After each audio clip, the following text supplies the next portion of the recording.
Bueno, muchachos, muy buenos días. Buenas tardes ya. Me confirman, por favor, cómo me están escuchando.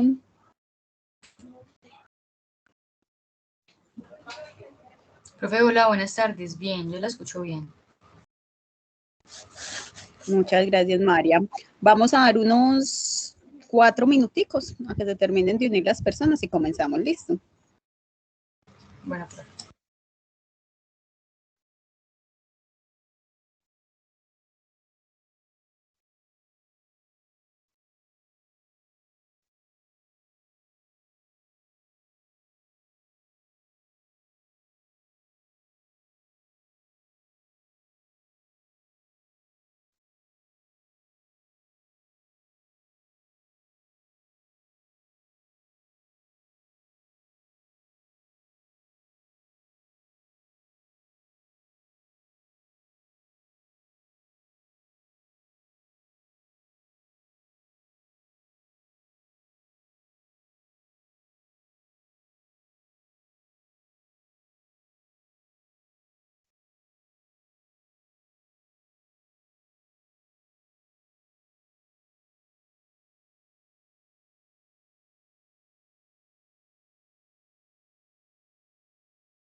Bueno, muchachos, creo que ya podemos ir como comenzando.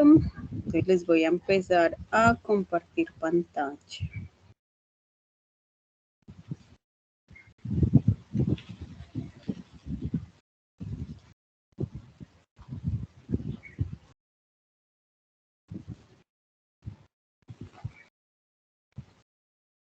Profe. Adelante. Profe, yo tengo una pregunta. Es Te que escucho. para el 7 de noviembre nosotros tenemos, pues, que es poner un diagrama de procesos y resultados de abono y biofertilizante, ¿cierto? Sí. A nosotros nos sirve ese biofermento que hicimos allá en la universidad. Podemos No, practicar ese. no, esa es actividad diferente. Acuérdese que esa actividad que hicimos en la universidad, vamos a mostrar pues algo parecido y vamos a dar una nota adicional. Pero hay un 20% que es un compost o un biofertilizante diferente, ¿cierto? Que ustedes ya se monten, que busquen la receta, que busquen los pasos, ¿cierto? Un diagrama de procesos es más o menos como el que yo les mostré ahí, donde les mostraba los pasos, qué entra, qué sale, pero no, es uno diferente. Ese que vamos a mostrar que hicimos en la universidad, lo hacemos es como nota adicional. Ah, ok, profe, listo. Muchas gracias. Con gusto.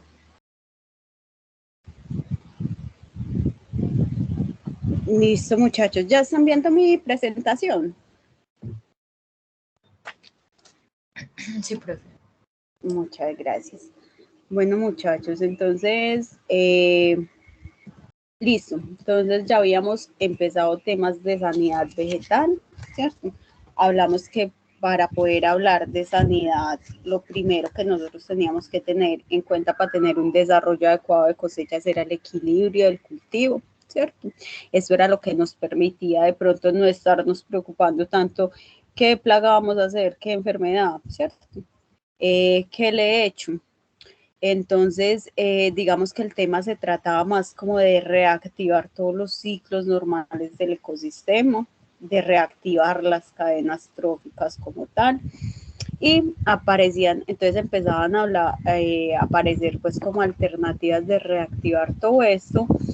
Entonces, temas de asociaciones de cultivos, tema de manejo eficiente de riego, tema de aporte periódicos de materia orgánica, temas de rotaciones y alternativas de cultivo, de barreras naturales, y encontrábamos que como punto clave para todo este equilibrio está la biodiversidad, porque a medida que vamos metiendo más biodiversidad, entonces empiezan a haber más plantas, empiezan a haber más animales, empiezan a haber más microorganismos que van a estar como en interacción entre ellos, ¿cierto? Y eso es lo que nos permite un equilibrio como tal. Entonces, cuando empezamos a ver lo importante que era la biodiversidad, entonces empezamos a hablar de sanidad vegetal, pero primero enfocándonos como a este aspecto de mala hierbas, que supuestamente es uno de los aspectos que causa mermas al rendimiento. Y nos encontramos que es que no todo era mala hierbas, y que también hay una vegetación espontánea, ¿cierto? Que es la que nos va a ayudar a esa biodiversidad y que es la que nos va a llevar pues al cultivo como un equilibrio como tal.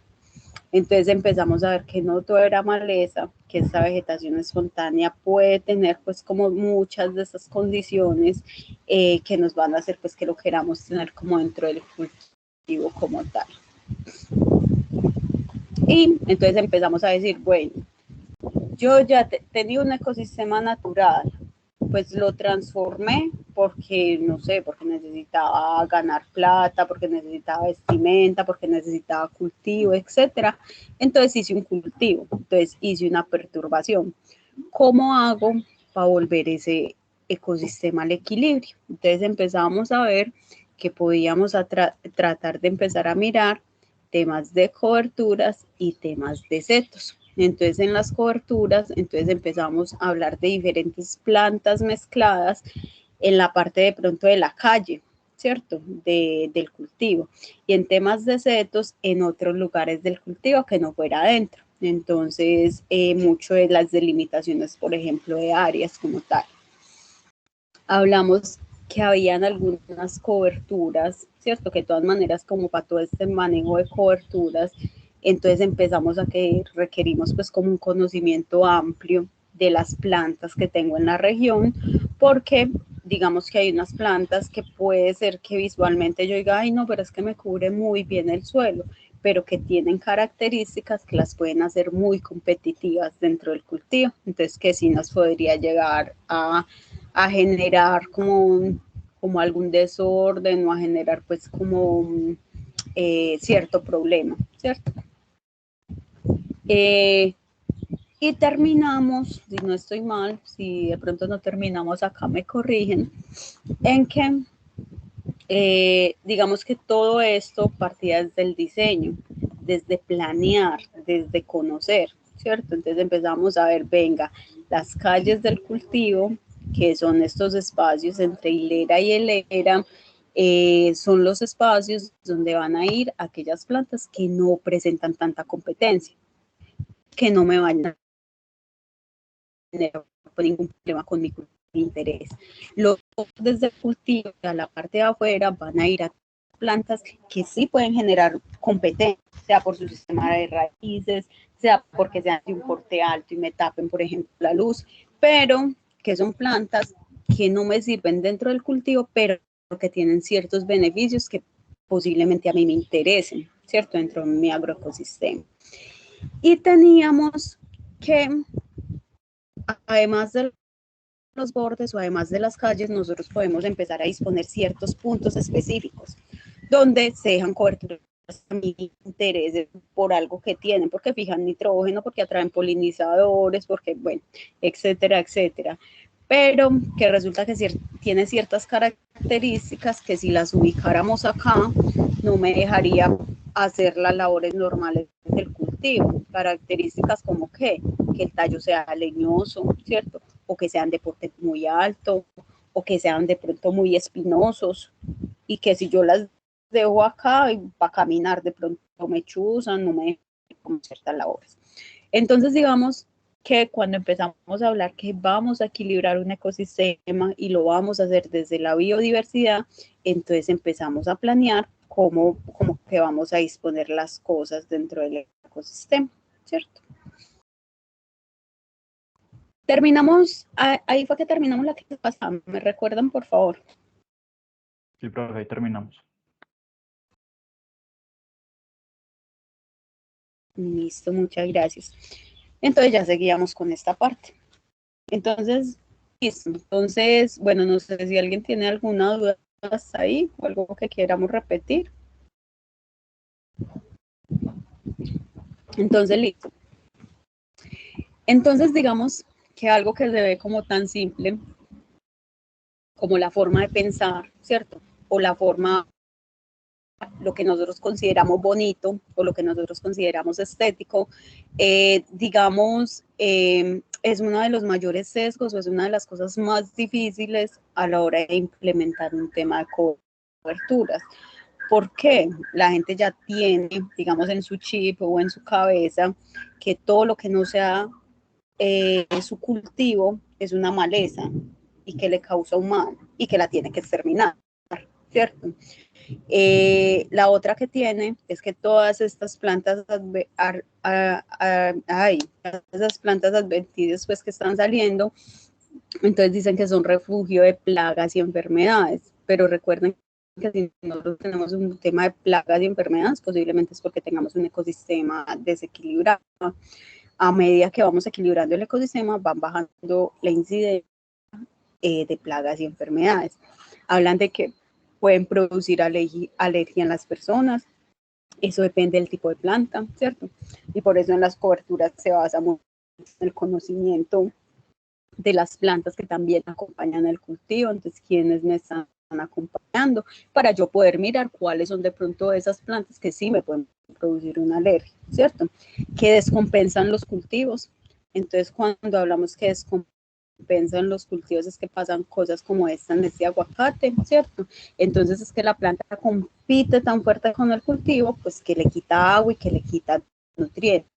Eso sí puede pasar la cobertura que tengamos. Por ejemplo, les hablaba, hay que tener cuidado con ciertas coberturas que son demasiado competitivas, como el caso de un quicuyo. Entonces, este quicuyo, por tener una raíz tan fuerte, tan acolchada, tanta densidad de raíces, sí puede causar una descompensación, pero eso no es lo general de las plantas, ¿cierto? Entonces es más como mirar con cuáles plantas tengo que tener un cuidado dentro del cultivo. Y que desvalorizan las fincas. Entonces, digamos que una finca que de pronto se vea, bueno, aquí no tengo imagen. Sí. Entonces, una finca que se vea en este estado, ¿cierto? Yo en vez de ver que es una finca con diversidad de plantas, que me están prestando un montón de servicios para estos arbolitos, entonces yo empiezo a decir, ay, eso es finca de viuda, ay, no, todo eso es tan rastrojo, ay, ¿cierto? Entonces es también como esa concepción de estética que tenemos, esa concepción de orden que tenemos. Entonces a nosotros nos parece muchas veces más ordenado o más estético un cultivo en estas condiciones, ¿cierto? Entonces digamos que ese sentido del orden, ese sentido de la belleza, pues es diferente cómo funciona el ecosistema y es diferente cómo funciona la ecología de ese ecosistema. Entonces, digamos que esos son los sesgos más importantes con los que se van a encontrar. No crean que hacer un cambio, ¿cierto? O implementar un tema de coberturas hay veces es fácil, porque con el productor primero se debe trabajar esto, ¿cierto? Esta forma de pensar, las coberturas me van a quitar la nutrición, las coberturas le van a hacer daño, las coberturas, bueno, y entonces aparecen un montón de cosas, no me van a dejar caminar, no me gusta cómo se ve el lote, etcétera, etcétera. Entonces, primero hay que trabajar pues como sobre una forma de pensar, ¿listo? Bueno, cuando empezamos a ver, ¿cierto? Muchas de estas coberturas, digamos que sí se han transformado en una maleza o sí se han comportado como una maleza, pero es también, digamos, por el trabajo y la forma de control que nosotros hemos tenido sobre ellas. Cuando nosotros empezamos, por ejemplo, a utilizar herbicidas y un uso excesivo de herbicidas para ver los cultivos así, ¿cierto? Para ver que tengan este orden, para que yo solo ver mi tomático de árbol, entonces cuando empiezo pues a implementar como es herbicida, entonces lo que pasa es que acabo como con un montón de otras especies y la única especie que a mí me va a quedar pues es la especie que tiene capacidad de competir. Entonces ahí es que voy dejando esas especies que son más agresivas, esas especies que compiten más fuerte y son los que voy teniendo problemas en los cultivos con ellos. Y salen las que se llaman supermalezas, entonces que ya no las controlas con nada y que son extremadamente agresivas y bueno, que toman nutrientes y todo, pero todo eso parte de esa descompensación y ese desequilibrio que nosotros hacemos. Entonces, por ejemplo, acá en todas estas fotos, ¿cierto? Estamos viendo diferentes controles y la malecita que está predominando, ¿cierto? O la arbenza que está predominando, entonces es el quicuyo. Entonces, cuando sabemos que es quicuyo, y aquí va la parte de cómo, ¿cierto? Cómo es el control. Entonces, cuando sabemos que es quicuyo y vemos este árbol, por ejemplo, entonces este que tiene todo el plato lleno de quicuyo, que es el pastico, entonces sí se ve descompensado. Él sí se ve que está más chiquito, Profe, él sí se ve... Hola, ay, hola. profe, qué pena, pero el audio se te está escuchando como si estuvieras muy agitada o como si hubiera mucho viento alrededor, o no sé si soy el único. Me están escuchando muy mal. Pues sí se te entiende, pero al fondo sí se escucha como un ruido un poquito fastidioso.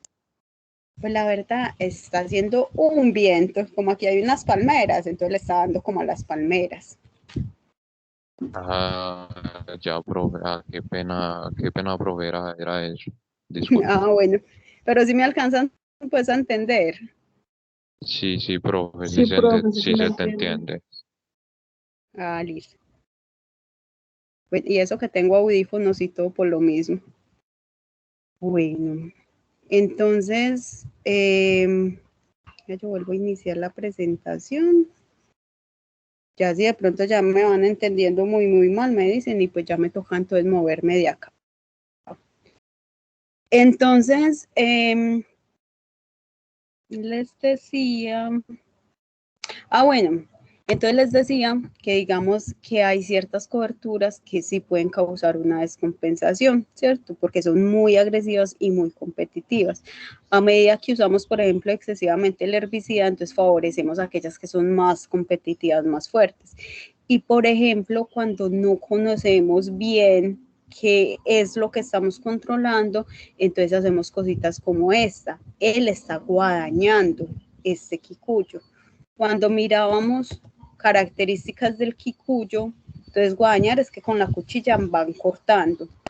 Como es una arbense o es un pastico, reproduce por estolón o por rizoma. Cada que yo corto este estolón en pedacitos o cada que yo corto este rizoma en pedacitos, lo que estoy haciendo es como si la sembrara. Entonces, si aquí lo partí en 20 pedazos, ya no tengo una planta, sino que tengo 20, ¿cierto? Que van a nacer. Y si aquí la partí en 30 pedazos, ya no tengo una planta, sino que tengo 30 plantas. Entonces, ahí vamos viendo cómo vamos nosotros también con nuestras acciones acrecentando un problema. Entonces, si este está descompensado por quicuyo, se te va a acabar de descompensar, ¿cierto? Otro tema, pues como fuerte en ese tema de manejos generalizados, ¿cómo me están escuchando ya? Ahí se le está escuchando muy bien, profe. Sí, bueno, ya dejó de ventear, entonces debe ser el viento. Entonces, bueno, con este tema de manejos generalizados, entonces, por ejemplo, cuando yo cojo y en todo este lote, entonces utilicé también herbicida, entonces, listo, entonces les decía, predominan las plantas agresivas. Entonces, yo lo que estoy haciendo es todas aquellas coberturas que eran más nobles, las maté y solo dejé las que tienen mucha capacidad de competencia. Y el otro problema fuerte que se puede presentar son las intoxicaciones. Cuando vos intoxicas una planta del todo y se te muere, pues digamos que es muy grave, pero pues vos te diste cuenta que la mataste con el herbicida. Entonces vos decís, bueno, maté este tomatico de árbol, ¿cierto? Pero maté este aguacate. Pero cuando vos no te das cuenta, ¿cierto? Que lo mataste, sino que hay una intoxicación silenciosa, entonces se vuelve más teso, porque entonces esta planta está intoxicada, es una planta que empieza a ponerse amarilla, es una planta que empieza a deformarse su hoja, ¿cierto? Entonces vos empezás, ay, pero ¿qué le pasa a esta planta? Le faltan nutrientes, está deficiente en calcio, ¿qué le pasa, cierto? Y lo que tiene es una intoxicación, y esa es una intoxicación que te puede durar 3, 4 meses, dependiendo la planta, pues cómo responda, qué tanto rebrote, y es una planta entonces que va para atrás. Entonces vos estás trabajando con un cultivo totalmente enfermo y no entendés qué es lo que le pasa. Muchas veces sucede desde las aplicaciones, ¿cierto? Desde las aplicaciones de herbicida. Por ejemplo, algo que pasa muy común con esto es que utilizan la misma bomba, ¿cierto? Que la llaman la misma bomba aspersora para aplicar herbicida y para aplicar un foliar.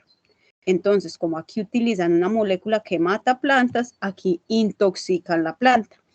Y lo que te dicen es, no, venga, pero es que yo lavé muy bien esa bomba con agua y jabón. El jabón es un pegante. Cuando veamos la parte de algunas preparaciones, vamos a ver que a esas preparaciones le rayan jabón. Entonces, eso lo que hace es que la molécula se adhiera más fuerte a la cutícula de la hoja. Entonces, muchas veces cuando utilizan la misma bomba, pero que la limpiaron con jabón, entonces lo que hacen es pegar la molécula del herbicida a la planta como tal. Entonces, listo. Entonces, digamos que somos nosotros también con nuestras labores, con nuestros controles, los que vamos tornando, ¿cierto? O los que vamos dejando una planta totalmente agresiva y eso ya sí se nos convierte en un problema como cobertura. Bueno, no sé si ahí alguien tiene pues alguna apreciación, quiere decir algo. Entonces, listo. Entonces, vamos a empezar a ver algunas plantas, ¿cierto? Que podrían ser interesantes para tener en una cobertura. Aquí les dicen una palabrita, pueden estar dentro del asocio que conformarán la cobertura. Entonces, si nosotros queremos, es un tema de llevar al equilibrio del cultivo, ¿cierto? De utilizar biodiversidad, entonces resulta que esa cobertura no puede ser solo de cadillo, ¿cierto? O no puede ser solo de dormidera, o no puede ser solo de hierba mora, sino que en una misma parte usted tiene que tener de todas un poquito y hacer como un asocio de todas para que ellas vayan compitiendo entre ellas. Entonces, por ejemplo, pues así como por mencionar o por mostrar, entonces tenemos esta que le llaman es masequía o cadillo. Entonces, digamos que, por ejemplo, esa masequía o ese cadillo, pues es una plántica que no te genera una competencia fuerte, ¿cierto? Las raíces son muy superficiales, es una planta transitoria. Cuando hablamos de transitorio, quiere decir que es una planta que, digamos, que muere, ¿cierto? El ciclo de vida es corto, muere en unos meses y ya pues sigue, le da paso a otra de ellas, pero ya es de semilla. Muchas veces el control de este cadillo está direccionado porque cuando uno camina por el cultivo se le pegan todas estas cositas, entonces uno sale con un montón de chuzitos en los pantalones, en los cordones, en todo, que viene haciendo la semilla de ella. Sin embargo, ella no genera ningún tipo de competencia. Antes, bueno, es una planta que crece más o menos 60 centímetros, pero no genera tallo. O sea, esta partecita siempre es verde y pues usted puede pasar normal, no te va a generar como problemas al moverte. Y como es una planta que crece más o menos 60 centímetros, se vuelve muy importante como reservorio, ¿cierto? O como hábitat de ciertos insectos. Por ejemplo, la mantis, que es muy depredadora, necesita, digamos que plantas de porte alto. Entonces muchas veces en estos sistemas que solo tenemos plantas de porte bajo, entonces ella se ve como muy diezmada las poblaciones. Entonces sirve como reservorio, por ejemplo, de mantis, como hábitat, por ejemplo, de mantis. Esa también la utilizan mucho para forraje en la parte pecuaria. Entonces la utilizan, por ejemplo, que yo conozca, pues se la dan a las gallinas. Entonces es parte de alimentación de las gallinas. Entonces los que lo utilizan dice que el color de, yo no me acuerdo si era de la yema o del huevo. El caso es que le sale como mejor algo del color del huevo.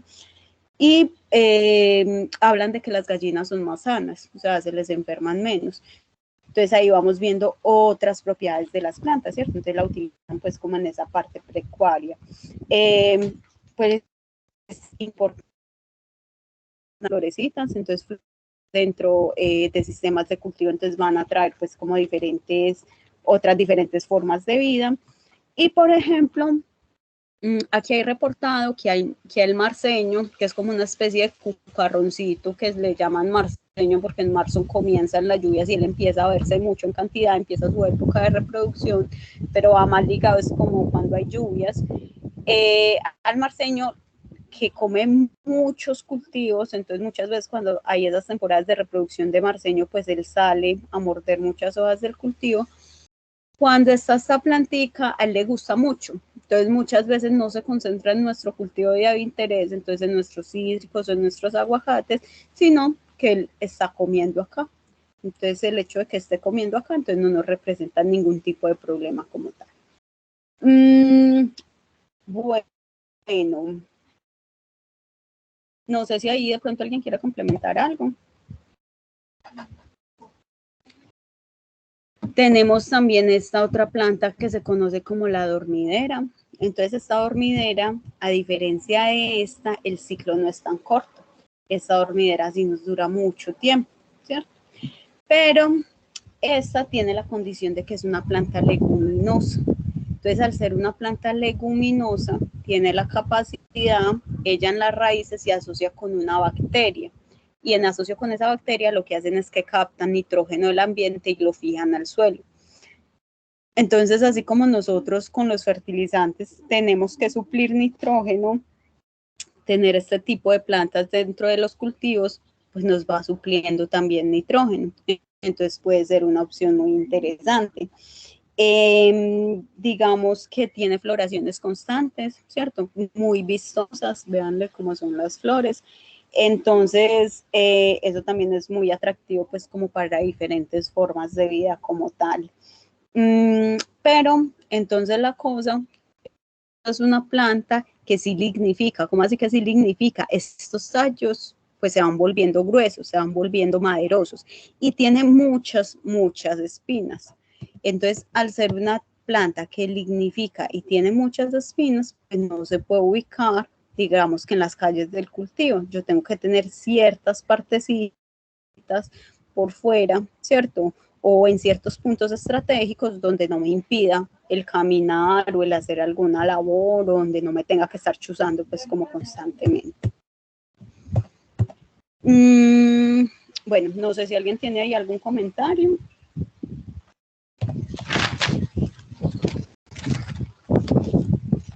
Listo, tenemos también el tema, por ejemplo, de la hierba mora.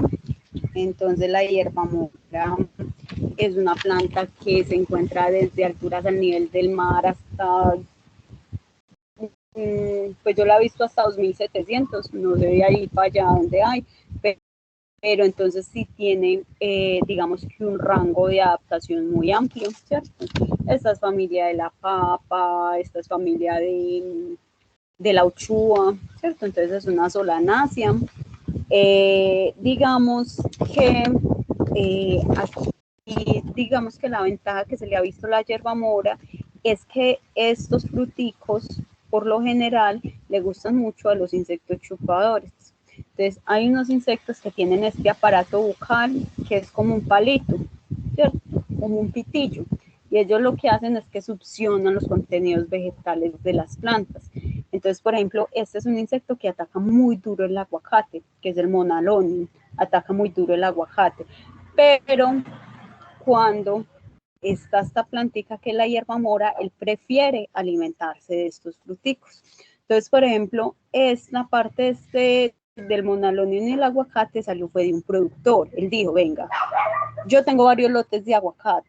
Hay un lote donde tengo que mantener aplicando porque no, o sea, el ataque de monalonium es muy fuerte.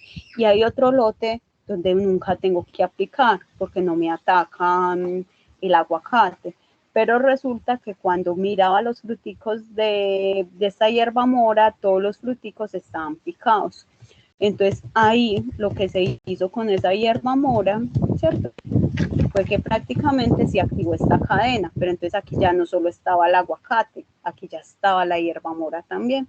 Al estar la hierba mora está el monalonium y resulta que prefirió la hierba mora.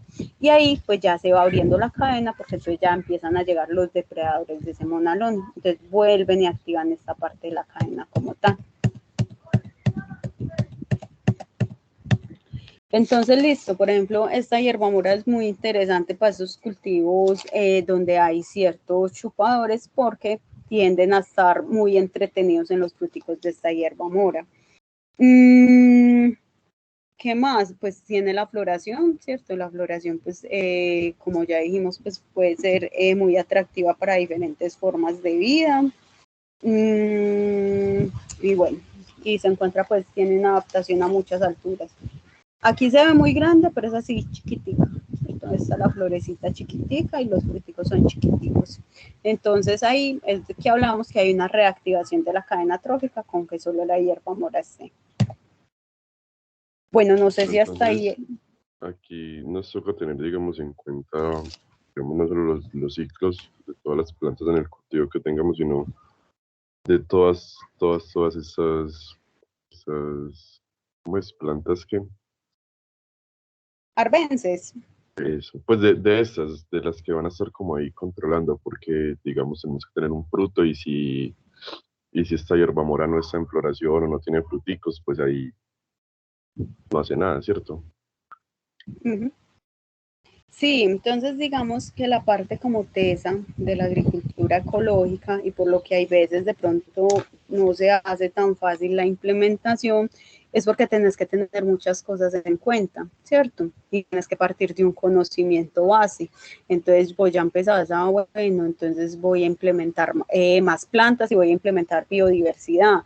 Pero cuando empezás a implementar esa biodiversidad, parte también de ir conociendo ciertas características de las plantas que sí te ayuden, ¿cierto? Entonces vos decís, ah, no, esta hierba mora, por ejemplo, una condición especial de esta que te puede ayudar mucho es que ya florece mucho, mantiene con floraciones muy constantes. Entonces, la que vos decís, bueno, y yo necesito que tenga fruto. Y como es de ciclo más bien cortico, entonces te muere una, te nace otra y vuelve esa floración, ¿cierto? Entonces ya habría que mirar pues como toda esa parte. Pero sí, uno empieza a tratar de tener conocimiento como de todo lo que lo rodea para poder hacer estos diseños, ¿cierto? Porque si no se hace pues como muy complejo. ¿Qué más?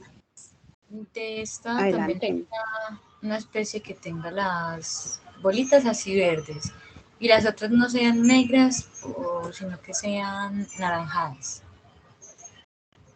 Esa también podría ser una especie de esa solar. Sí, hay muchas solanáceas diferentes, yo las he visto de varios colores. Yo sí las he visto de varios colores, habría que observarlas. Lo que caracteriza mucho a las solanáceas es este tipo de flor, ¿cierto? Sí.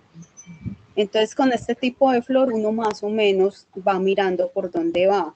Entonces, este tipo de flor la vas a encontrar en una papa y la vas a encontrar, por ejemplo, en la uchúa también.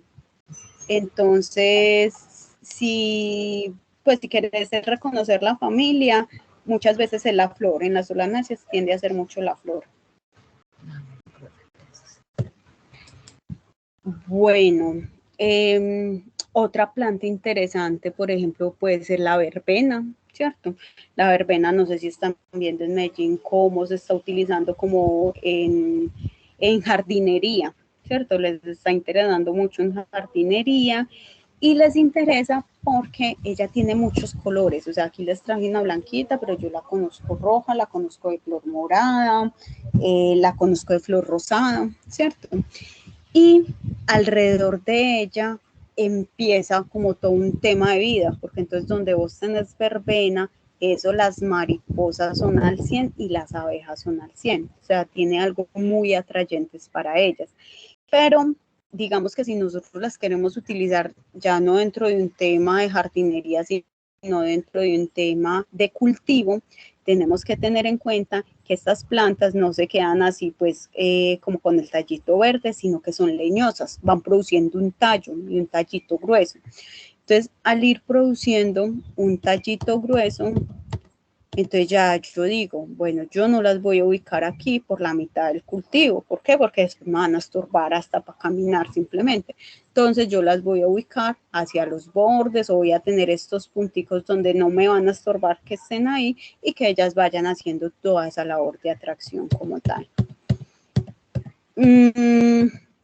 Aquí les ponía, recuerden no crear monocultivos con coberturas, ¿cierto? Entonces cuando uno habla que por favor cubran el suelo, ¿cierto? Que dejen el suelo cubierto, que no hagan esto, no es escoger una de estas y tirar, ¿cierto? Por todas las calles, porque cuando vos escoges y creas otro monocultivo, digamos que no tenemos todos esos beneficios que van desde la biodiversidad. O sea, lo que nosotros buscamos con varias coberturas es que hayan varios olores, varias sustancias, varias interacciones, varios insectos, varios mamíferos, o sea, se va creando un ecosistema para muchas formas de vida como tal. Entonces veíamos el ejemplo de la verbena, que es otra plantica interesante. Esta plantica es muy interesante, que es el corazón herido, ¿cierto? Es una plantica demasiado noble, es una plantica que si vos pues la jalás, las raíces sueltan fácil, no tiene un sistema radicular competitivo que te pueda generar un problema, crece muy rápido, ¿cierto? Ella hace sus crecimientos más bien rápidos, pero también va muriendo muy rápido. Entonces, como crea mucha biomasa y su ciclo de vida es corto, muere rápido, entonces es muy buen aporte de materia orgánica. Entonces, al ser buen aporte de materia orgánica, es que volvemos a mirar y nosotros decimos, ve, entonces nos está activando toda esta parte, ¿cierto? De vida en el suelo, de descomponedores, de microorganismos, de creación de estructura. Esta matica, por ejemplo, le dan muy duro con herbicida y es una matica pues que no genera pues como mayor competencia. ¿Por qué le dan tan duro con herbicida? Por lo que repolla fácilmente y se extiende fácilmente. También tiene el tema pues de sus flores, entonces en sus flores pues atrae mucho tipo como de fauna útil y produce aquí semillitas, entonces ella produce semillitas y por esas semillitas vuelve y se reproduce, entonces una muere, otra nace, una muere, otra nace, y bueno, y en ese ciclo es que se ve mucho como regeneradora de suelos por toda esa biomasa que va soltando como tal.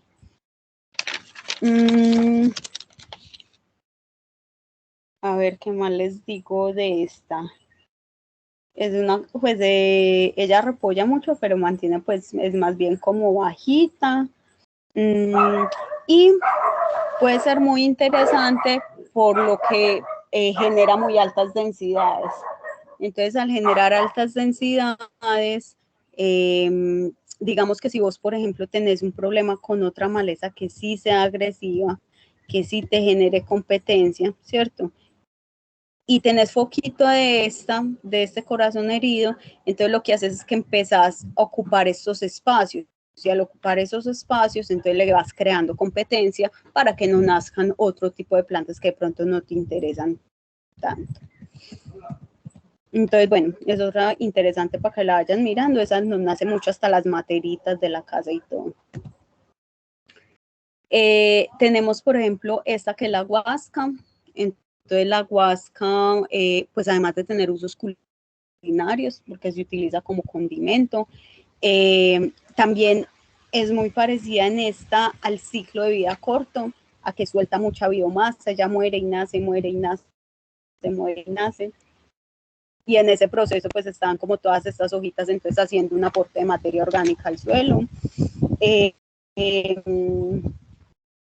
una planta que tolera deshidrataciones y de floración constante. Entonces el tema de que sea de floración constante, pues ayuda a que constantemente esté atrayendo un montón de fauna benéfica y al tolerar deshidrataciones y servir como pues cubriendo un suelo, entonces te ayuda de pronto en aquellos ecosistemas donde tengas plantas que no se puedan deshidratar, ¿cierto? Entonces, en esos temas de deshidratación, pues ya va a seguir cubriendo el suelo y al seguir cubriendo el suelo, pues retiene humedad, baja la temperatura, entonces no se evapora el agua tan rápido, etcétera, etcétera.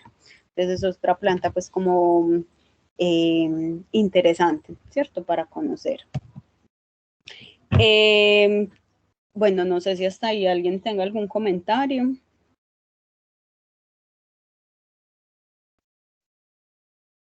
Bueno, también tenemos entonces esta que es la mostaza. Esta da muy bien como para las zonas frías. Entonces la empezamos a ver San Pedro, la empezamos a ver Carmen de Viboral. Se ve hacia Guarne también como una plantica pues a orillas de carretera. Entonces, esta mostaza, digamos que va siendo como familiar del repollo, familiar de las coles. Es una brásica, sí, es una brásica. Y tiene esta floración que es grande, que es abundante, que es de un color muy llamativo. Entonces, por lo general, alrededor de esta mostaza uno empieza a escuchar los zumbidos, ¿cierto? Entonces, atrae demasiados insectos como tal. A las abejas les gusta mucho, es muy atrayente de abejas. Entonces, muchas veces utilizan esta planta de la mostaza en ciertas partes del cultivo. Si son cultivos, por ejemplo, que se polinicen con abejas, entonces una forma de subir el cuajado de las frutas, pues si estamos hablando de frutas, ¿cierto? De subir el cuajado de las frutas, entonces es tener estas plantas. ¿Por qué? Porque van a ser muy atrayentes de abejas. Lo que hay que tener cuidado con esta mostaza es así como genera tantas flores, genera tanta semilla y es una semilla demasiado viable. Entonces, si vos tenés, por ejemplo, un suelo que está totalmente descubierto, como digamos ¿cierto? Está totalmente descubierto y vos decís que vas a trabajar con una mostaza, entonces esta mostaza se te va a tomar todo este suelo si tiene las condiciones para salir. Y ahí es donde se te convierte entonces como otro monocultivo. La idea no es llenar un espacio de la misma planta, ¿cierto? Necesitamos es biodiversidad. ¿Qué más les cuento de la mostaza? Bueno.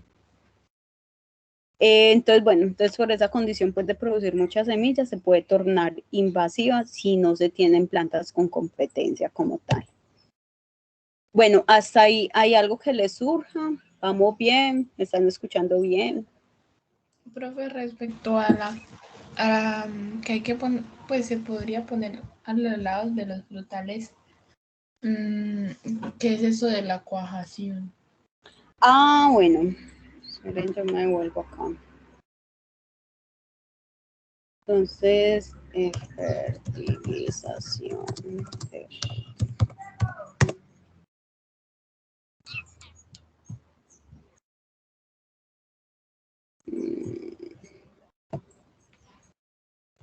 Vamos a ver una flor grande más bien. Flor.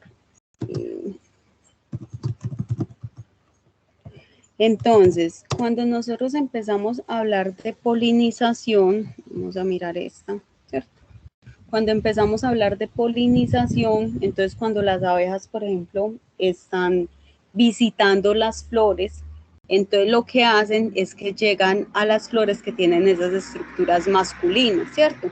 Y se llenan de polen por todos lados. Entonces cuando van y visitan otra flor y se paran sobre la estructura femenina, entonces digamos que ese polen llega y baja por la flor a una estructura que es el ovario de la flor, ¿cierto? Cuando esa estructura recibe ese polen, entonces ahí es que decimos que ese óvulo como fue fertilizado, así como cuando a uno lo embarazan, ¿cierto? Y uno queda embarazado, entonces llegó el espermatozoide, ¿cierto? Y llegó al óvulo. Entonces acá es lo mismo, entonces lo que pasa es que se fertiliza. Entonces cuando hablamos que aumentan el cuajado, entonces esa labor de la abeja de ir a una planta a otra, ¿cierto? Entonces lo que está haciendo es que se aumenta esa cantidad de veces o esa cantidad de flores que son fertilizadas y al ser fertilizadas pues se van convirtiendo en fruto. Entonces digamos que este es el ovario de la flor, ella bota los pétalos y empieza a engrosarse y ese es el fruto como tal. Entonces digamos que ese polinizador, al haber más polinizadores y cuando decimos que hay más cuajado, entonces lo que estamos diciendo es que aumentan los frutos que dan, pues que se dan en esa área, o sea, hay más flores que se vuelven frutos. ¿Ahí me entendiste? Sí, profe. Listo. Yo me vuelvo acá.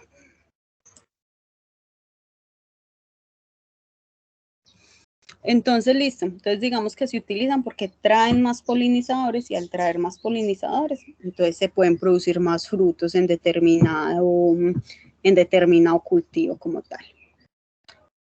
Bueno, ahora hay otro tema que lo que son los pastos, las gramíneas, las poáceas, ¿cierto? Prácticamente cuando le hablen todos estamos hablando de los mismos. Cuando hablamos de poáceas, cuando hablamos de gramíneas y hablamos de pastos, hablamos pues de todas este tipo de plantas, ¿cierto? Resulta que ellas tienen como cierto sesgo. Entonces, cuando digamos que hay productores que son muy conscientes, ay, sí, y estas flores grandes y atraen polinizadores y huelen rico y bla, bla, bla. Pero cuando uno les habla de pastos, entonces como tienen flores mucho más chiquitas, hay veces mucho menos vistosas, ¿cierto?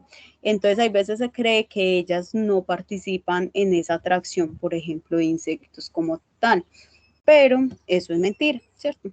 Resulta que los pastos también son melíferos. Cuando hablamos de que son melíferos es que también como que tienen ciertas sustancias azucaradas que atraen a ciertos insectos, ¿cierto? Hacia sus flores.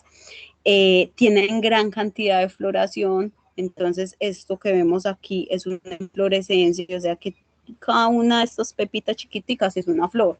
Entonces ellos tienen muchas flores en esa paniculita chiquita que estamos viendo, ¿cierto?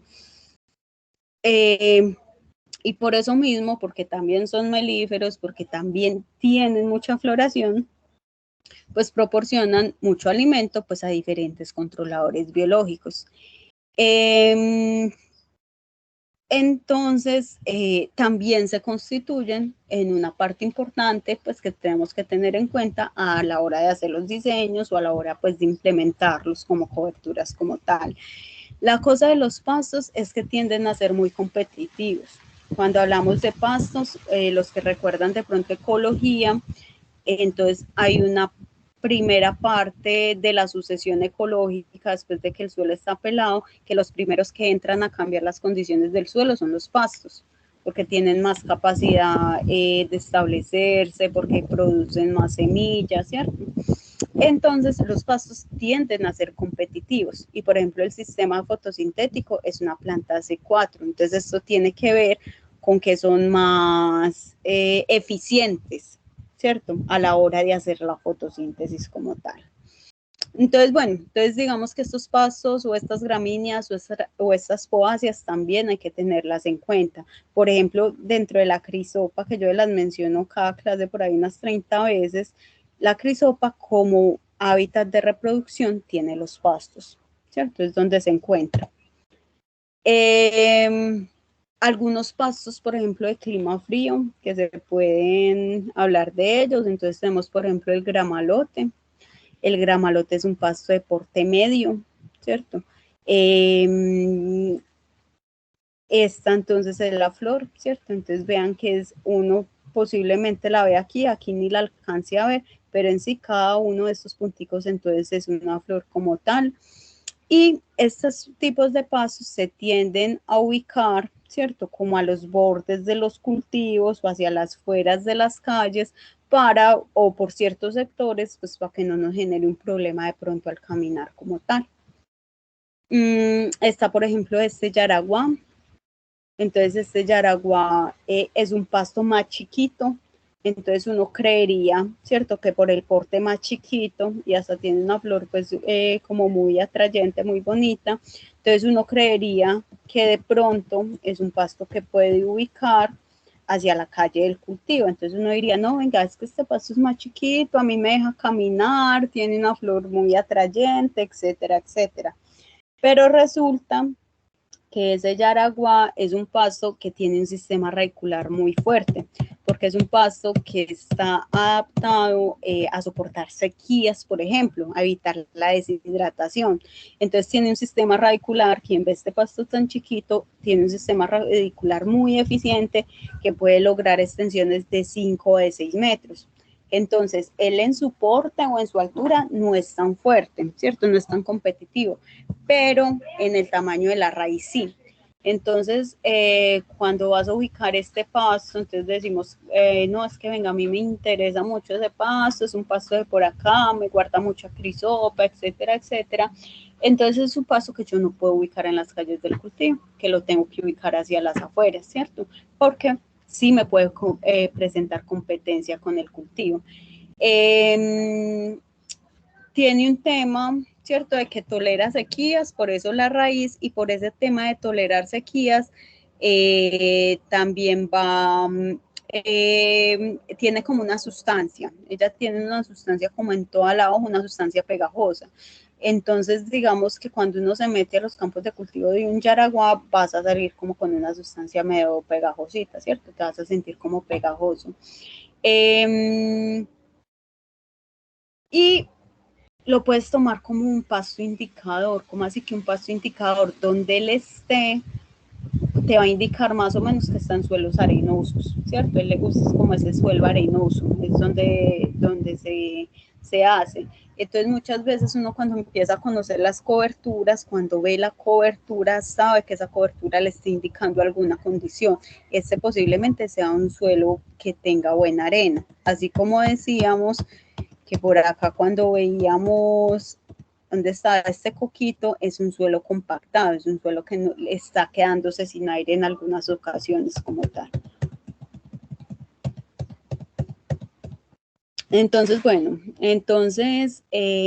bueno, una cosa muy importante, muchachos, muy importante, es que no es, o sea, yo aquí les estoy mostrando es unos ejemplos, ¿cierto? Y algunas consideraciones que uno tiene en cuenta, pero no es decir, ay, entonces yo me voy a llevar este Yaraguá a quién sabe a qué zona, porque a mí me dijeron que funcionaba muy bien.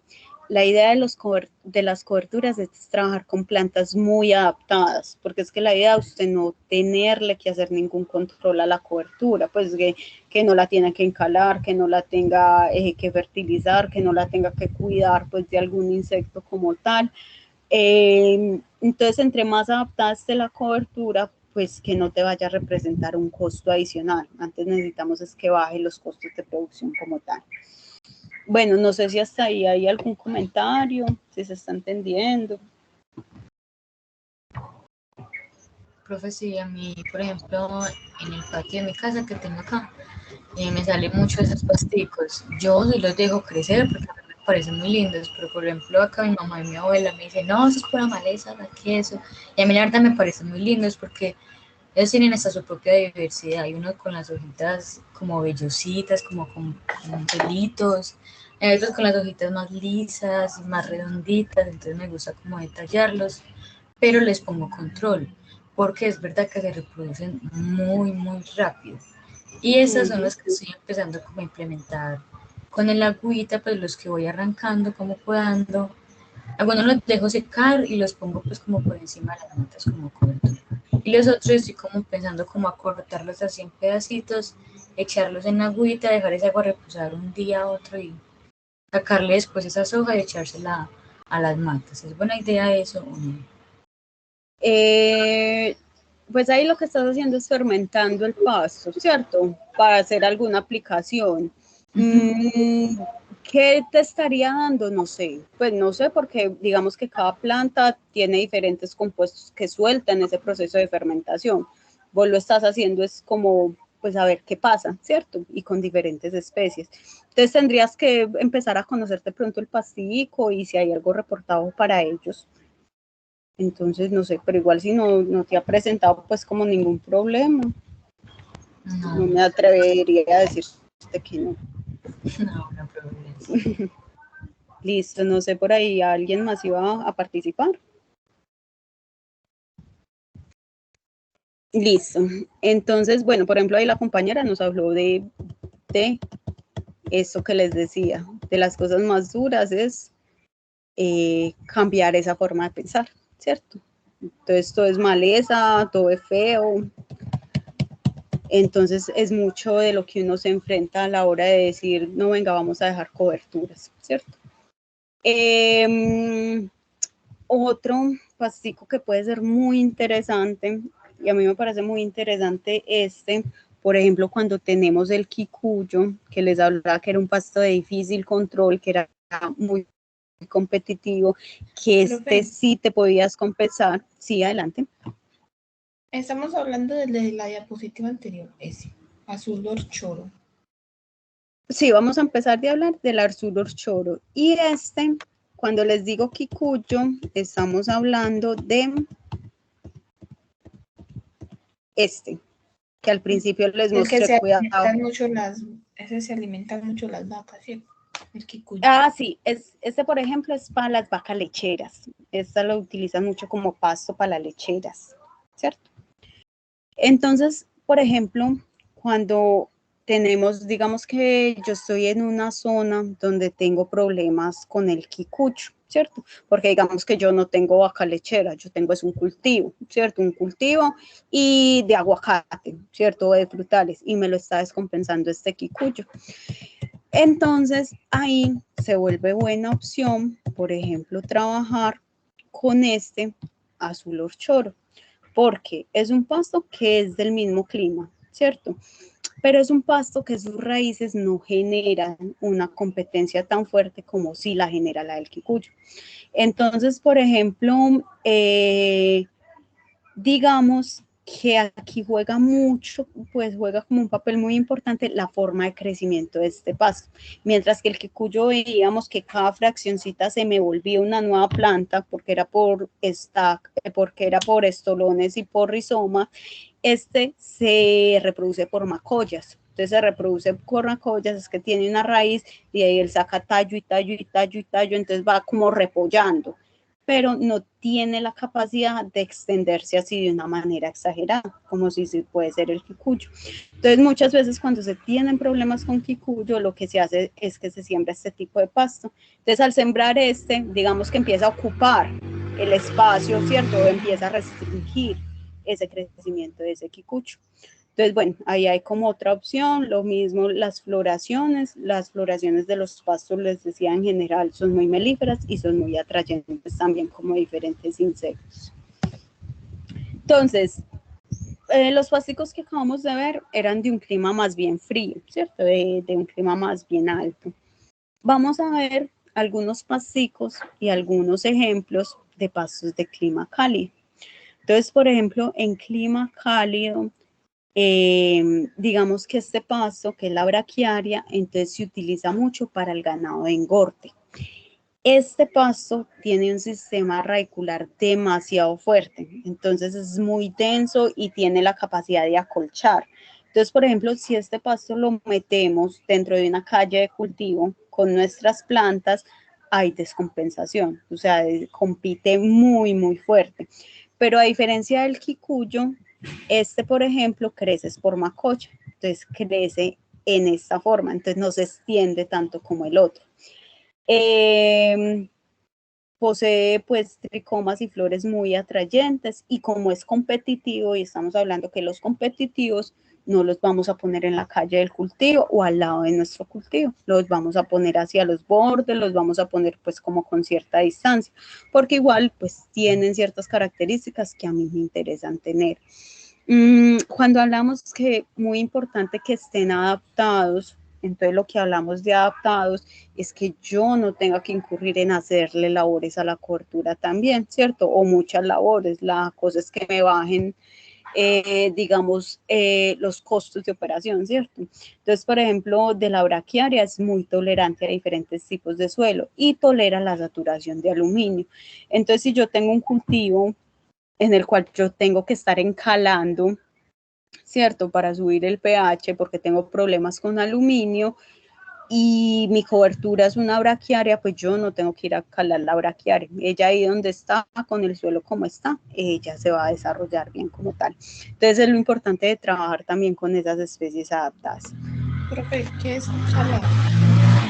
Encalar. Sí. Entonces, por ejemplo, la cal, Sí. ¿has escuchado de la cal, cierto? Ah, ese es de la encalar. Sí, entonces cuando uno habla de encalar, es que tiene que aplicar cal, ¿cierto? Para mejorar condiciones de pH, para mejorar condiciones de ese aluminio, ¿cierto? Ah, sí. Sí, No, sí. Pensé que estaba... Sí, lo he escuchado. Tranquila. Entonces, listo. Es cuando hablas de Adelante. que tiene una raíz muy... ¿Por ahí cuántos centímetros? Ella no es de raíz larga, lo que tiene es mucha densidad de raíces, entonces crea mucha densidad de raíces. Entonces, por ejemplo, cuando uno, no sé, digamos que hay plantas que crean tantas raíces que se juntan unas raíces con otras y vuelven hasta el suelo duro. Entonces, si usted va a enterrar, por ejemplo, una pala, usted está siente que le devolvió la pala, como si le hiciera fuerza hacia arriba. Entonces, esta no es por larga las raíces, sino por la densidad. Entonces, crea mucho. Entonces, se vuelve muy dura, coge el suelo muy duro. No sé si ahí de pronto me entendiste un poquito más. Sí. Esta es la que uno se coge ese palito y se lo mete a la boca, ¿cierto? Pues sí, uno muchas veces en muchos personas. pasos, sí tiene el vicio, uno va caminando y coge porque como que sale la flor muy fácil y se va comiendo el palito de uno se lo va mascando, yo no sé. Sí, sí, pero sí es, no sé, yo también lo hago. Esa es la que sabe dulce, ¿cierto? No te sé decir, ahí No sí no todas. sé. No, pero uno sí tiende como a mascárselo. Cuando lo ve, ahí mismo lo coge. Ujú. No, eso no es dulce, pero sí es como jugosito. Sí, pues dulce, dulce, no sé. Profe, yo le tengo otra pregunta. Adelante.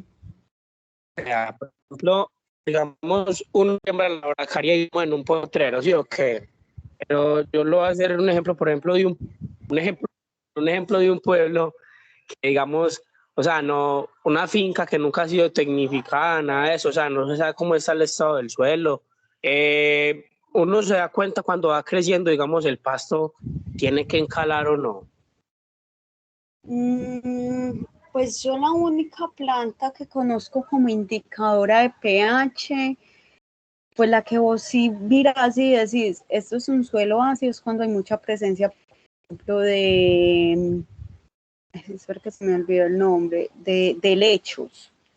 Entonces, por ejemplo, una planta indicadora de suelos ácidos son los helechos. Es así, vos cuando ves helechos, ya sí te vas dando cuenta que el pH es más ácido, por ejemplo. Otra planta que te puede decir es cuando hay hortensias, sino que no recuerdo, las hortensias van cambiando de color según el pH. Me parece que son los colores azulosos los que te dicen el pH de un suelo. Entonces, digamos que esas pueden ser plantas indicadoras, ¿cierto? Así como hablábamos de que esta es una planta indicadora de suelos arenosos. No recuerdo qué más plantas pueden ser indicadores de pHs bajos. Pero para irte a la fija, pues hay como pruebas de pH, pues se pueden comprar como unas tiritas de pH, ¿cierto? O hay pHímetros que no son tan costosos. O ya si uno manda a hacer pues como un análisis de suelo. Pero así visualmente de pronto si ves helechos, ¿cierto? Esos Sí, te pueden pero indicar. igual, por ejemplo, eso en una finca le regan a un potrero bracaria y eso crece como si fuera, eso de una crece, eso siempre pega en cualquier lado. Ah, bueno, es lo que dice acá. Entonces mira que te dice, ojo que la braquiaria, ella es muy tolerante a tipos de suelo y no le importa si hay saturación por aluminio. O sea, es una planta que no tienes ni siquiera que encalar. Entonces, la cosa era, si vos tenés plantas que tenés que encalar, pero la vas a trabajar con braquiaria, la braquiaria te puede soportar pHs ácidos tranquilamente y te soporta diferentes tipos de suelo. Entonces, la braquiaria sí tiende a coger como diferentes ambientes. No sé si de pronto ahí ya Sí, va sí, quedando profe, más clara. Listo. sí, profe. Listo. Entonces, listo. Entonces, Profe, digamos, sí, adelante. entonces, que como perdido en lo de los helechos, el helecho crece en un suelo con suelos muy ácidos o en suelos que muy pocas, En ¿sí me entiende? ácidos. Sí, por lo general cuando uno ve que hay gran cantidad de helechos son suelos de pHs ácidos. Esa es una planta indicadora de suelos de pHs ácidos. Profe, pero yo también he visto como que esos helechos crecen mucho como en donde son, o sea, las partes como muy húmedas. En Mm, zonas boscosas, no, los bosques así de ¿Será que eso pinos es y un todo tipo son diferente? ácidos. sí, porque es que hay diferentes tipos de helechos, ahí sí tienen razón. Ese helecho marranero es el que crece en pHs ácidos. Y diferentes helechos que sí empiezan a crecer como en zonas boscosas, en zonas húmedas y hasta en paredes, ¿cierto? Que uno las ve como en paredes, como que cae la espora y germina. De pronto, el que te indica la parte del pH es el helecho marranero, más que todo. Listo, porque el hecho sí hay muchos diferentes tipos. Es el hecho pues que utilizan para los marranos, para quemarlos. Profe, y esa también, o sea, no sé si también, o sea, si estoy perdido, pero yo también escuché sobre la cola de caballo, que también sirve como indicadora de eso. Por ejemplo, la cola de caballo indica suelos húmedos. Cuando está pues cuando uno ve cola de caballo, por lo general es un suelo muy húmedo o donde hay como cierto tipo de encharcamiento. pH, no sé. pH, no sé, es así, te miento si de pronto te digo. Pero si suelos húmedos es donde encuentra uno mucho cola de caballo. Bueno, bueno muchachos, no sé si hay algo más.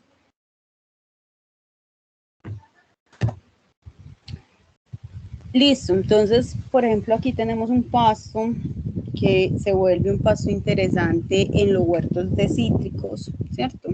Este es un pasto de porte muy alto, entonces, por ejemplo, que vos vas a tener un cultivo con este pasto por la mitad, pues no, porque te estorba, ¿cierto? Te estorba para hacer tus labores.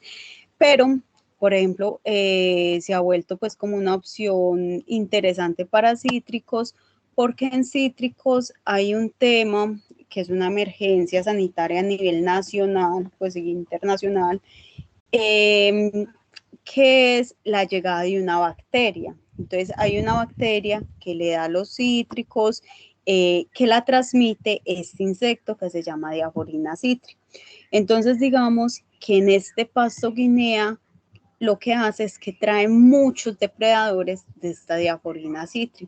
Entonces se puede volver como una opción interesante que albergue depredadores y que se pongan francas pequeñas o en los bordes de los cultivos. Entonces ahí uno va viendo, pues no, yo no voy a llenar el cultivo de pasto guinea, entonces ¿quién camina? Pues por ahí, pero sí lo puedo disponer en ciertas zonas porque tengo pues algo que estoy buscando de ese pasto como tal, ¿cierto? Bueno, hay una cosa aquí muy importante, ¿cierto? Que digamos que todas estas plantas, según el manejo, ¿cierto? Según el conocimiento que yo tenga sobre ellas, entonces sí se me pueden comportar como maleza o no.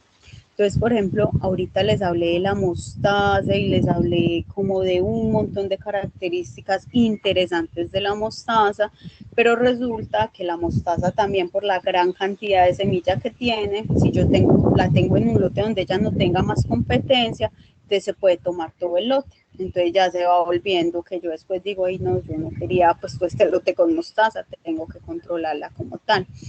Y tenemos también, por ejemplo, esta Siempre Viva, que es una cobertura muy bonita, pero también empieza a coger gran parte de terreno, entonces hay que tenerla como un poquito a raya. Y pues, por ejemplo, con esta la cosa es que tolera temas de herbicida, ¿cierto? Crece por estolones. Entonces, si yo digo, ay, no voy a utilizar herbicidas, sino que la voy a guadañar, entonces lo que hago es sembrarla más y más y más. Entonces puede tener explosiones de crecimiento muy grande. Entonces, muchas veces cuando yo ya sé estas características de esta planta, yo sé que yo no me puedo ir a bañarla o yo sé que no la puedo dejar al descubierto. Entonces, por ejemplo, si tengo una planta como el cadillo que crecía mucho más, dejar que aquí crezcan cadillos al interior de esta planta y le generen competencia, ¿cierto? El problema de esta raicita es que tiene un sistema radicular pequeño, ¿cierto? Bien, uno diría que no genera competencia, pero es mucho, entonces genera una aquí, una aquí, una aquí, una aquí, entonces se va haciendo mucho, mucho, mucho, entonces sí no se puede dejar como expandir tanto como tal. Entonces lo que hablamos es que cuando hablamos de coberturas, lo ideal es buscar un conjunto de plantas, un conjunto de especies, un conjunto de variedades que están interaccionando, ¿cierto? Entonces que haya cadillo, pero entonces también empiezan a haber todas las otras plantas y entre ellas van compitiendo. Cuando tengo diferentes plantas, diferentes olores, diferentes raíces, diferentes compuestos, ¿cierto? Entonces todas empiezan a como actuar entre sí. Y pues van interaccionando entre sí las plantas, van generando relaciones de competencia o de mutualismo y lo mismo los insectos. Entonces digamos que por eso estas coberturas o esta diversidad hablamos como algo muy importante en la parte de sanidad, ¿cierto? Entonces volvemos al tema de cambiar la visión. Entonces si aquí tenemos unos árboles, ¿cierto? Y el resto de coberturas, entonces lo tenemos así, entonces no es algo desordenado, es algo que estamos equilibrando, ¿cierto? Ahí tenemos hierba mora, tenemos cadillo, tenemos corazón herido. Entonces cuando yo les hablo de tener sistemas así con diferentes coberturas, es que hablamos que no vamos a generar otro monocultivo con la cobertura, sino que vamos a tener diferentes. Muchas veces cuando trabajamos con abonos verdes nos olvidamos que necesitamos un tema de diversidad para tener también como todos los beneficios que trae tener diversidad. Pero entonces la idea sería que ya usted no tiene solo estos frutales, ¿cierto? Así si su interés solo era el plátano y vas a vender solo plátano, pero resulta que lo tenés bajo un sistema de coberturas diverso, lo tuyo dejó de ser un monocultivo, ¿cierto? Porque lo otro te va a aportar diversidad. Digamos que la otra parte importante es el control de temperatura que dan todas estas coberturas pues al espacio. Y con ese control de temperaturas hay una regulación de los ciclos de los insectos. Entonces, digamos que a mayor temperatura el ciclo es más rápido. Entonces, un ácaro lo hace en 3 días, ¿cierto? Pero a menor temperatura, cuando el sistema está más fresco, entonces ya el ácaro no hace su ciclo en 3 días, sino que se demora 8, ¿cierto? Entonces, a mayor temperatura los ciclos son muy rápidos. Cuando tenemos este suelo pelado, la temperatura es más grande y los ciclos de las plagas son más rápidos. Entonces más rápido se te vuelve de huevo a adulto, de adulto a huevo, ¿cierto? Y tenés más población de insectos, por así decirlo. Entonces digamos que esto también cumple un papel muy importante en la parte de ciclo de insectos. No sé si ahí queda alguna pregunta, si esa partecita se entendió.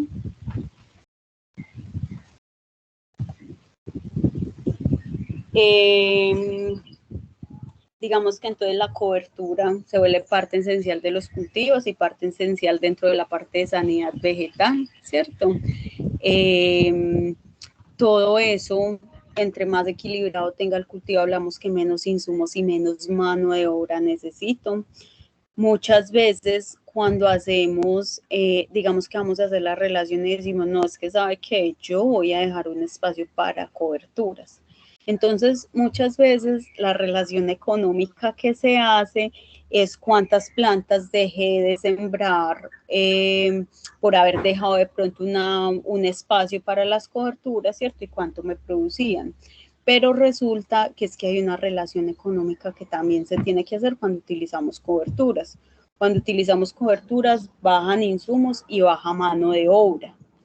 Y no es lo mismo que vos saques un producto, lo vendas a 5.000 pesos, pero te valió producirlo 3.000, que saques un producto que lo vendas a 5.000 pesos y te valió producirlo 1.000 pesos, ¿cierto? Entonces, digamos que en esos análisis económicos también hay que tener en cuenta cuánto es el ahorro, por ejemplo, de implementar las coberturas. Si de pronto lo queremos ver es desde plata, entonces uno dice, no, venga, a mí no me explique lo del ecosistema, a mí no me interesa que los animalitos estén o no estén, yo no tengo esa visión, yo necesito es plata. Ah, listo, entonces hablemos desde plata. ¿Cuánto te vale los insumos, cierto, de un sistema desequilibrado? ¿Cuánta mano de obra tienes que incurrir para que las plagas y enfermedades no se te coman el cultivo? Listo, entonces, ¿cuál es tu margen de ganancia, cierto? Entonces, digamos que todas estas cositas también se pueden pasar como al ámbito económico. Todas las actividades que nosotros hagamos tienen incidencia directa, ¿cierto? Entonces está, por ejemplo, de actividades cuando se trabaja con coberturas está el tema de los plateos. Entonces el plateo es retirar como toda esta primera cobertura de alrededor de mi planta de interés para ir minimizando la parte de competencia, ¿cierto? Digamos que esos plateos de pronto se hacen necesarios cuando las plantas están chiquitas, pero cuando se van haciendo más grandes, pues ellas mismas con la sombra regulan las plantas que crecen debajo de ella. Por ejemplo, importante en estos plateos, ahorita creo que era María la que nos hablaba de que ella llegaba, cortaba y ponía pues como el material vegetal muerto encima. Entonces cuando uno pone ese material muerto encima, entonces lo que hace es que va protegiendo el suelo. Entonces evitó la competencia pues porque le quitaste todas esas plantas que de pronto sí iban a estar tomando nutrientes en esa zona de raíces. Pero entonces vos decís, no, yo no voy a dejar el suelo descubierto porque se me deshidrata más rápido, porque me sube temperatura, etcétera, etcétera. Entonces pongo esa cubiertica muerta y empiezo a proteger ese pedazo de suelo de todas maneras. Temas, por ejemplo, de podas tienen también una implicación importante acá, y es que cuando yo podo muy fuerte un árbol, entonces hago unas famosas podas chimenas, que es que le cortan toda esta partecita del árbol, le cortan toda la mitad que para que entre mucha luz. Entonces con esa entrada de luz, entonces vuelvo y quito la regulación que tenían los árboles de la parte baja. ¿cierto? Entonces hay que tener mucho cuidado con cuáles son como las actividades que implementamos en el cultivo. Bueno, no sé si esta partecita se entendió, si tienen algún comentario o duda. Profe, el plateo era lo de poner la hierbita, no sé. Plateo es retirar, por ejemplo, lo que tienen acá, esto, es retirar todo lo vivo, ¿cierto? De alrededor. Entonces usted llega y retira todo lo vivo. Entonces es como si dejara la parte de las raíces de esta planta sin competencia. ¿Hasta ahí me entendiste esa parte? Ah, sí, sí. ¿Cierto? Ya lo otro que les estaba diciendo es que no dejaran esos plateos descubiertos. Entonces es que le echen como ese material que ya se retiró encima, para que no dejen como ese suelo que se caliente, que evapore todo el agua o cosas así. Yo las únicas veces en las que he retirado como ese material del plateo, porque sí lo he hecho, es cuando tengo antes problemas de humedad y yo digo, no, que me suba la temperatura y me empiece a evaporar agua porque tengo muchos problemas de humedad. En ese momento yo sí no le dejo este material muerto encima, sino que antes lo abro, ¿cierto? De resto, como regla general, el suelo debe estar cubierto. Bueno, no sé si ahí le surge alguna otra duda, si quedó claro esa partecita del plateo. Entonces, como para no generar competencia, lo retiran, pero mejor es dejarlo, como la regla general que dice. O sea, la regla general es que el suelo mantiene cubierto, ¿cierto? Sea con material vivo o sea con material muerto. Entonces, como cuando la planta está muy chiquita, yo sí quiero quitarle la competencia, porque de todas maneras a mí me interesa cierta planta, que es mi planta que me da, no sé, la rentabilidad económica, entonces retiro todo ese material, pero no dejo el plateo descubierto, sino que vuelvo y se lo echo, pero ya muerto. Entonces, como puedes ver, aquí hay como un montón de ramitas muertas encima, ¿sí las ve? Entonces es como volver a taparlo. No sé si ahí de pronto quedó un poquito más claro. Sí, bro. Sí. Listo. Bueno, aquí les quería mostrar, por ejemplo, acá, no sé si la alcanzan a ver, yo la señalé. Entonces, por ejemplo, acá hay esta ciperácea. Esta ciperácea yo se las mostré al principio como una planta, ¿dónde está? Vea, como una planta muy dura de controlar, ¿cierto? Que se convertía en el terror de los agrónomos. Pero resulta que cuando esta planta no, digamos que no encontró competencia con otras coberturas como esta acá, aquí hay una planta de estas, pero hay un montón alrededor, ¿cierto? De diferentes especies, esta deja de ser un problema, porque es que ya hay otras plantas que están compitiendo con ello. Entonces no deja que esta sola sea la que crezca. Entonces digamos que entre ellas mismas se van haciendo competencia y van regulando sus crecimientos como tal. Bueno, no sé si aquí quedó alguna pregunta. Entonces, listo. Entonces, digamos que en estas labores, que bajo este esquema, pues las labores entonces que se hacen es la deshierva de estos plateos cuando de pronto tenemos plantas que son pequeñas o plantas que son jóvenes para disminuirles las competencias, pero les decía que cuidado con dejarlos descubiertos, ¿cierto? La protección de coberturas en las calles, entonces las calles pues cubiertas como con diferentes tipos de plantas que me permitan aumentar diversidad, cambiar, ¿cierto? Esa forma de ver que tenemos, que todo lo que no sea mi planta de interés, entonces es rastrojo, todas estas plantas están cumpliendo como su función de regulación ecológica en el ecosistema. Y a medida que nosotros tenemos más diversidad, ¿cierto? Entonces el cultivo va teniendo sanidad y cada vez más vas a tener menos problemas, cada vez vas a tener menos problemas de plagas y enfermedades. Muchas veces la pregunta recurrente o lo que más escucha uno en estos seminarios y cuando la gente está exponiendo sobre sus sistemas ecológicos es, venga, y entonces usted cómo hace con tal plaga, venga, y usted cómo hace con tal enfermedad, y si usted dice que no utilizan químicos, entonces cómo controla esto, y la persona por lo general es, pero es que yo no tengo esa plaga, pero es que a mí esa enfermedad no me representa una pérdida, ¿cierto? Y eso no se convierte en una plaga o no le representa una pérdida, es porque está dentro de un sistema mucho más equilibrado. Entonces no tiene esas explosiones pues como de plagas y enfermedades como tal, ¿cierto? Bueno, cambiar entonces un poquito la perspectiva, ¿cierto? Cómo se deben ver los cultivos. Y digamos que en ese cuidado de la diversidad, entonces vamos activando las cadenas.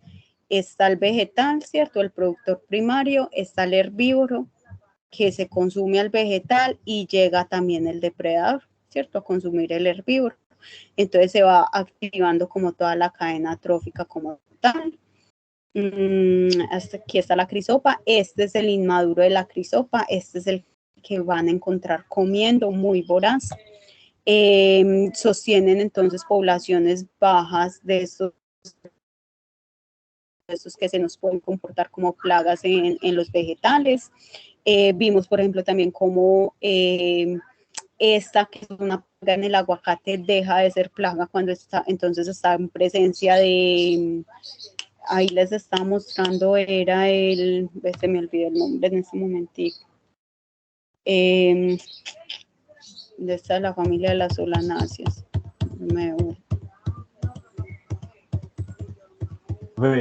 Eso blanco que acabas de mostrar,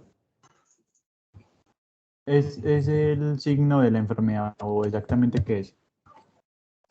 Esta es la mosca blanca. Esta es la mosca blanca, estos son los huevitos. Lo que hace ella es que es chupadora, entonces le va succionando los líquidos de la planta. Entonces ella Bueno, pero, se alimenta de tu planta. Pero se muestra otra imagen que pues, se parecía como mucho un micelio blanco. Este es el que llaman Bombacoccus. Eso es una especie, es como de escama. Eso es una especie de escama. Entonces es un insecto que es inmóvil, ¿cierto?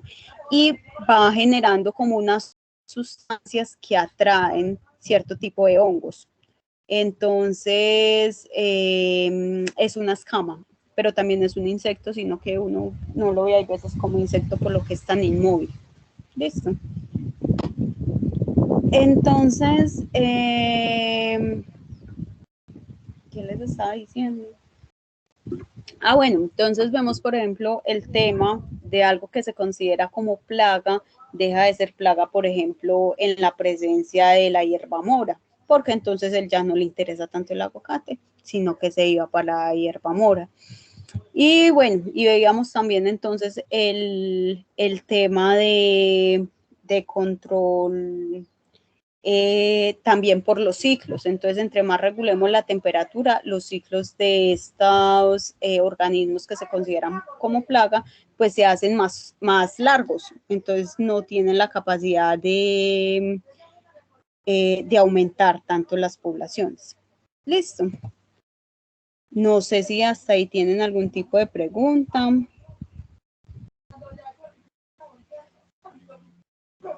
Si ahí estamos bien, si tienen algún comentario.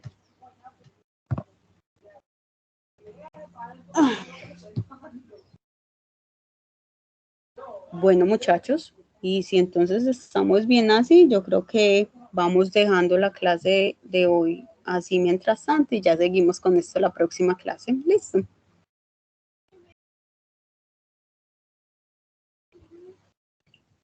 Profe. Adelante. Profe, por aquí me preguntaron que querían saber sobre el cultivo de agua. Como esas plantas. ¿Cosecha de agua o qué será? Sí, como esas plantas que de pronto le ayudan a cuidar, pues que son muy eficientes para cuidar las cuenquitas de pronto que pasan por un lugar. Listo. Entonces digamos que hay diferentes plantas. Hay unas plantas que tienen unas adaptaciones que son como el tallo coco, ¿cierto? El tallo como uno las abre y el tallo es coco por dentro. Esas plantas tienen la capacidad de almacenar mucha agua. Entonces hablamos de casos de guadua, hablamos de casos de bambú, pero también hablamos de casos de quiebra barrico, ¿cierto? Entonces son las plantas que por lo general hablan de que guardan mucha agua. Cuando uno trabaja con árboles, ¿cierto? Como en la parte de regulación hídrica, hay algo muy importante y es que cuando hay exceso de agua, ellos toman esa agua, ¿cierto? La van tomando y la guardan en los tejidos. Pero cuando hay problemas es de déficit de agua, por lo general lo que pasa es que, no sé si ustedes han visto, ustedes ven biología, esa es biología que, donde ven toda la parte de la célula, en los movimientos de agua en la célula, ¿o no?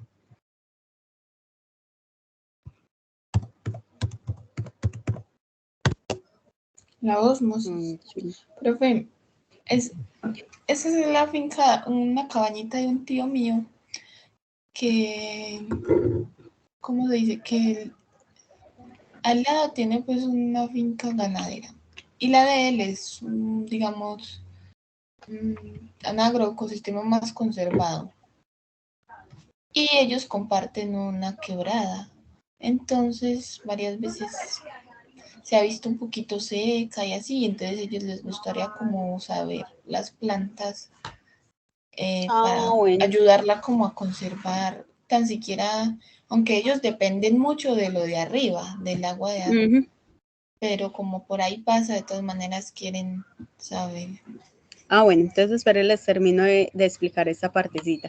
Entonces lo que pasa es que cuando hay déficit de agua, esas plantas, toda esa agua que habían tomado, ¿cierto? Como por diferencia de concentración en las células, la empiezan a soltar, porque hay menos concentración de agua en el suelo. Entonces llegan y empiezan a soltar toda esa agua y ahí es que uno dice que como que nunca se seca como tal. Cuando hablamos, por ejemplo, de regulación de agua, entonces lo importante es mantener esas zonas cubiertas. Entonces hay diferentes plantas y diferentes árboles que vos vas a encontrar como en esas zonas húmedas. Entonces empezamos a hablar de, según la zona, ¿cierto? Ellos tienen que mirar de pronto en esa zona qué es lo que pegan las quebradas, pero entonces está todo el tema de los platanillos, está todo el tema de estos, del quiebrabarrico. Entonces, como mirar en esa zona cuál es la planta que les pega por allá, y de eso hagan unas franjas grandes. Entonces uno lo que hace, yo no sé si es como cuánto es que uno tiene que tener de retiro de una quebrada, no me acuerdo los metros, y eso lo llenan es de plantas y ya cuidan esa parte, como para que haya un clima diferente. No sé si ahí me hago más o menos entender.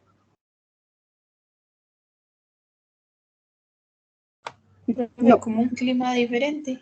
Sí, o sea, al usted llenar eso de plantas, entonces pasa lo que pasaba acá. Aunque ya está lleno. Ya está lleno.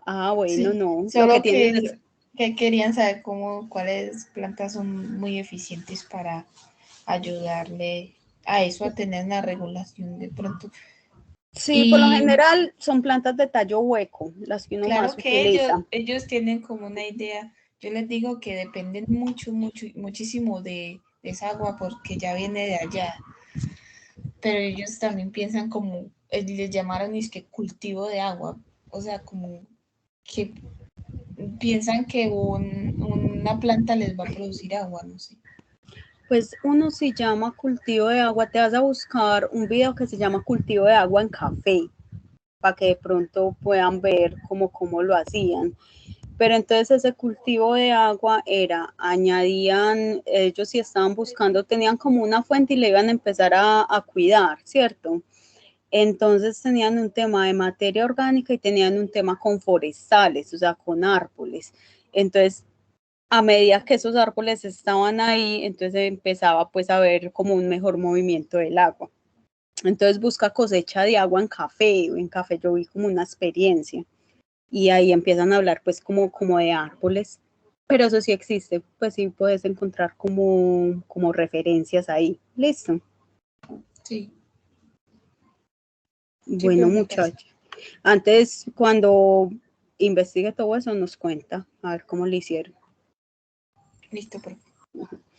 Listo, muchachos. No sé si hay algo más.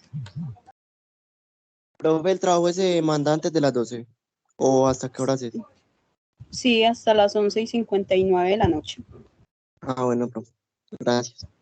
Bueno, muchachos, que descansen. Feliz resto de tarde. Adelante. Hola, disculpa. ¿Me podría regalar un minutico después de que se termine? Ya cuando se retire. Listo, señorita. Adelante. Profe, hasta luego. Fin de semana. Hasta luego, muchachos. Feliz fin de semana. Que la pasen rico. Gracias, profe. Gracias, profe. Cuídense mucho. Igualmente a ustedes.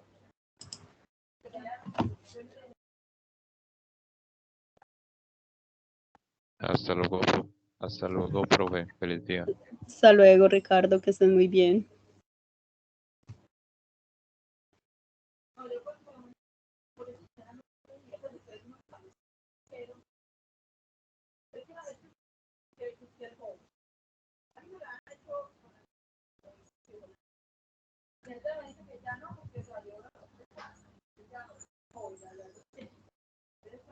Bueno, fue Magdalena la que me pidió el tiempito, ¿cierto? Sí, profe. Profe, Listo. es como una... Espérame un momentico para yo terminar grabación y mirar las personas que no han salido, sí. Bueno, entonces espérame.